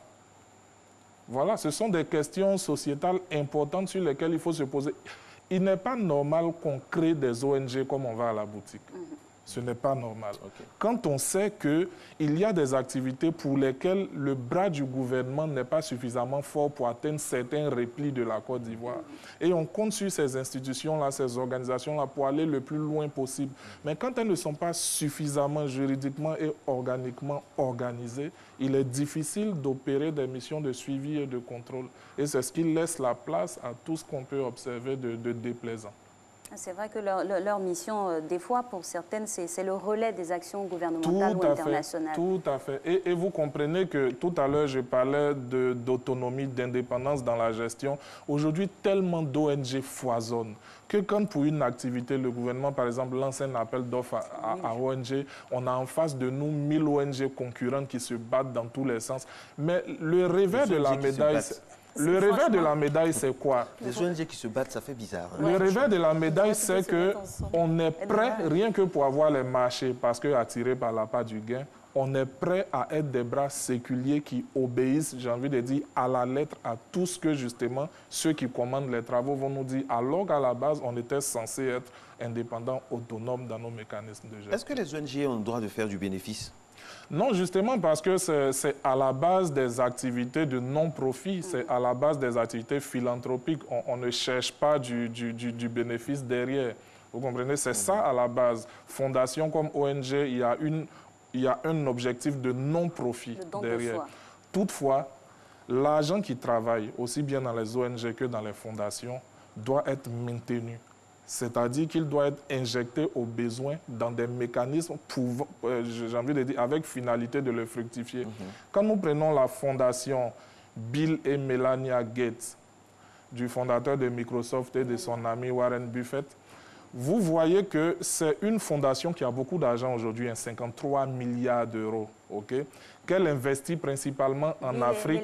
Voilà, qu'elle investit principalement en Afrique dans la santé et dans la lutte contre l'extrême pauvreté. Mais plus que certains gouvernements, soit dit en passant. Non, mais forcément plus que certains gouvernements. Forcément. Alors, cet argent-là, il faut le maintenir, il faut l'entretenir. Donc, cette fondation investit dans des entreprises. Et justement, en 2016, un article du Los Angeles Post a fait un papier qui n'était pas du tout dans le sens du poil de cette fondation parce qu'on les soupçonne d'investir leur argent dans des compagnies pétrolières qui justement polluent, j'ai envie de dire, les nappes au Nigeria et autres. Vous comprenez? Donc, il faut se faire de l'argent, il faut maintenir son argent en bon état, en griffe. Comment? C'est eux seuls qui ont les réponses sur ces questions-là. Justement, parlons de la frontière entre le don de soi, la philanthropie et l'arnaque. Ces grandes fondations, généralement, elles investissent dans des causes beaucoup plus médiatisées que d'autres pour se faire voir. Bien sûr, pour se faire voir. Mais quand vous voyez un homme comme Bill Gates, sur le cas duquel nous sommes en ce moment, voici quelqu'un qui génère beaucoup d'argent. Et il a eu un monopole depuis 2006 qui inquiète même le gouvernement américain. Alors, il y a eu des plaintes, de nombreuses plaintes qui ont été portées contre cette entreprise, aussi bien aux États-Unis que dans l'Union européenne. Alors, tout cet argent-là, s'il doit payer les impôts, c'est compliqué. Alors que quand on crée une fondation, on a des réductions drastiques d'impôts. Vous voyez, oui, bien sûr, dans certains pays, on va même jusqu'à 60% de réduction du montant qu'on a injecté. Même pour le donateur. Justement, c'est même pour lui. C'est une parade, au fait. Voilà. Par exemple, moi, je fais un chèque. Très bien, c'est une parade pour plusieurs par exemple, personnes. Moi, Alix et moi, on fait un chèque au Resto du Cœur, par exemple. Oui. C'est mentionné quelque part. Et justement, dans les pays que je ne citerai pas, on ira même jusqu'à faire une réduction de 60% sur les impôts sur le revenu que vous devez au gouvernement. Donc, vous comprenez. Alors, derrière, imaginez pour des causes plus mesquines, comme des gens qui génèrent beaucoup d'argent sans pouvoir justifier d'où cet argent vient. Donc, on peut procéder par ça, injecter dans des fondations. Je crée ma fondation Delors Inabo parce que j'ai beaucoup d'argent pour lequel j'ai du mal à justifier la provenance. Donc, on va faire un spécial ONG Fondation Blanchiment. Tout à fait. Ça, c'est un angle très intéressant aussi. Oui. Et à l'instar de Bill Gates, on a aussi le célèbre créateur de Facebook, qui utilise cette même voie-là pour mais ce qu'il y a d'intéressant, c'est qu'il y a à peine un an, Warren Buffett, Bill Gates et Mark Zuckerberg se sont réunis quelque part aux États-Unis dans une réunion très privée pour étudier les possibilités pour le fondateur de Facebook d'injecter de l'argent dans la fondation Bill et Melania Gates. Il y a un souci, il y a quelque chose qui me gêne un peu. C'est vrai, on parle de Bill Gates, tout ça, mais on a nos Bill Gates africains qui font énormément de choses, mais ce n'est pas médiatisé. Voici un monsieur comme Aliko Dangote, qui est dans le social également. Mo Ibrahim, oui, des gens comme ça, même en Afrique du Sud, qui sont dans le social, mais on a l'impression que ça n'intéresse pas les médias. Maintenant, après, quand Bill Gates vient le faire en Afrique, c'est médiatisé. La preuve de l'or Inabo, fils d'Issia en parle aujourd'hui, au lieu de parler d'Aliko Dangote. Ça me gêne. Mais en même temps, les Aliko Dangote, les Mo Ibrahim, etc., tous ces noms, j'ai envie de dire, encourageants de notre écosystème politique et social ici, qui doit en parler pour que Delors Inabo relaie? Ce sont les médias locaux. Je vous parlais de centres d'intérêt tout à l'heure quand on en offre. Alors, quels sont nos véritables centres d'intérêt, nous, médias, nous, organismes de communication? Voilà la vraie question. Tout à l'heure, vous avez évoqué le drame qui a eu lieu dans ce pays très éloigné et de l'Europe et de l'Afrique. Mais personne n'en parle parce que, justement, est-ce que c'est un centre d'intérêt? Voilà, vous comprenez? Alors qu'il y a eu 400 morts, 500 morts. Si c'était quelqu'un qui avait eu une petite secousse quelque part dans d'autres pays que je connais, là, on allait commencer à pleurer toutes les larmes de nos corps. C'est ça, les centres d'intérêt. Voilà pourquoi vous entendrez beaucoup parler de certaines fondations et organisations qui font dans le concret bien moins que d'autres qui agissent beaucoup plus, mais dont on parle peu. Delors Inabo, qu'est-ce qu'on doit faire? Alors, ce qu'on doit faire, qu'est-ce que vous proposez comme moi, solution? je veux axer ma réflexion essentiellement sur l'Afrique et principalement en Côte d'Ivoire. Il faut redéfinir le champ communicationnel. Il faut éduquer les populations. Il faut réglementer les mécanismes de création d'ONG. Il faut de bons projets qui aboutissent. Voilà. Mais qui aboutissent ne même... se pas aussi. En réalité, quels sont les projets qui aboutissent aujourd'hui? Observons que c'est tout ce qui a... C'est toute forme d'organisation commandée derrière par des politiques. Malheureusement, en Afrique, c'est ça. Tout est tellement intéressé, politisé. Voilà, et politisé. Quand tu fais ton ONG, tu vas dans les villages, tu dis, mais qui est derrière toi? Quel est l'homme politique qui est derrière toi? On veut voir des visages emblématiques. C'est ça le problème ici. De qui? Et là, ce n'est plus de la philanthropie. Dès qu'il y a un intérêt quelconque, nous sommes dans du mercantilisme. Que les retombées soient politiques ou monétaires, financières, nous sommes dans du mercantilisme. Et encore plus loin, ces ONG-là, des fois, deviennent des caisses de résonance pour des partis politiques. Tout à fait. C'est ce que nous disons. Et on assimile leurs activités, justement, à la bonté politique, à l'action politique de ces personnes-là. Enfin, ça devient stratégique, donc intéressé. C'est ce qu'il y a à déplorer. Ah oui. Eh oui, je rappelle, soit dit en passant, par rapport à toutes les ONG, qu'il y a la journée de lutte contre la tuberculose, c'est samedi. Avec ça, c'est légal. C'est légal, c'est d'utilité publique. On salue toutes ces ONG, des fois qui n'ont même pas accès à la télé, mais qui font un travail formidable sur le terrain. Vraiment, ça, il faut les saluer. Et puis, on salue donc les pays qui mettent en cause qui mettent en commun leurs forces pour éliminer la tuberculose. Et puis, il y a un téléspectateur qui nous a envoyé un message qui m'a fondu le cœur. Il dit « Je ne fais plus confiance aux ONG d'Afrique parce qu'une année, on a négocié avec une ONG du Nigeria qui nous a envoyé des vaccins, mais en lieu de place des vaccins, c'était de l'eau. » Mais écoutez, il n'y a pas que l'Afrique. Aujourd'hui, là, vous me trouverez un peu attaché à Bill Gates, mais il a aussi connu ce problème. Ils ont injecté beaucoup d'argent dans PAF, qui est une organisation qui travaille dans le sanitaire, et ils ont envoyé en Inde des vaccins qui ont tué des gens. Oui. Voilà. Et quand vous cherchez un peu, certaines personnes même ont taxé Bill Gates et son organisation d'œuvrer à éliminer, mais c'était vilain, mais il faut le dire, éliminer les personnes non essentielles de la surface de la Terre. Vous voyez jusqu'à où on peut aller dans l'interprétation des choses. Il faut faire attention sur toutes ces choses-là.